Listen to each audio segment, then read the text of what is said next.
बंद करो निहत्तू का कत्लेआम बंद करो निहत्तू का कत्लेआम बंद करो और बोलो नहीं इतना ही बस निहत्तू का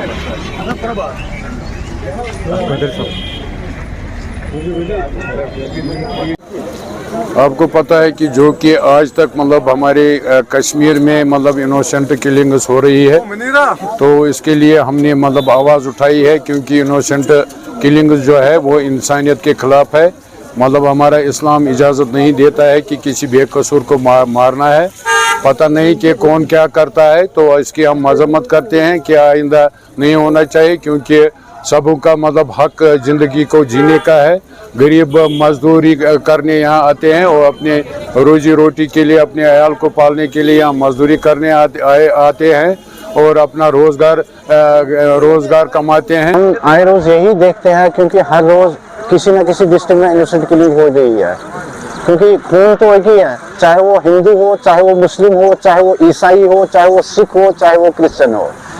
अगर हम देखा तो खून तो एक ही है ना, खून तो अलग अलग नहीं है ना, हर किसी में खून तो एक ही है।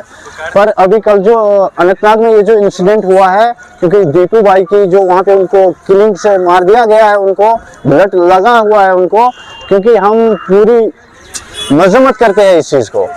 क्योंकि आए रोज़ में हमारी सोसाइटी में यही देखा जा रहा है कि निर्दोषों की जान ज़ाया हो रही है। आप देखिए, कोई गरीब तबका कहां से कहां मजदूरी करने के लिए आता है और यहाँ पे उसे मार दिया जाता है। ये शर्म की बात है, ये पूरी इंसानियत का कत्ल है। क्योंकि हम लोगों को आगे आना चाहिए और हमें अगर इस सोसाइटी में रहना है तो हमें मिलजुल कर रहना है इस सोसाइटी में, ताकि हमें इस सोसाइटी को गंदा ना होने देने से पहले ही बचाना चाहिए।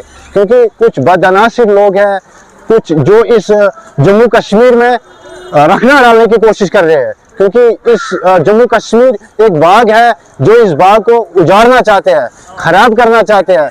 मैं डिस्ट्रिक्ट एडमिनिस्ट्रेशन, खासकर पुलिस डिपार्टमेंट से यही रिक्वेस्ट करना चाहता हूं, ऐसे बदनसीब लोगों के खिलाफ सख्त से सख्त कानूनी कार्रवाई अमल में लाई जाए।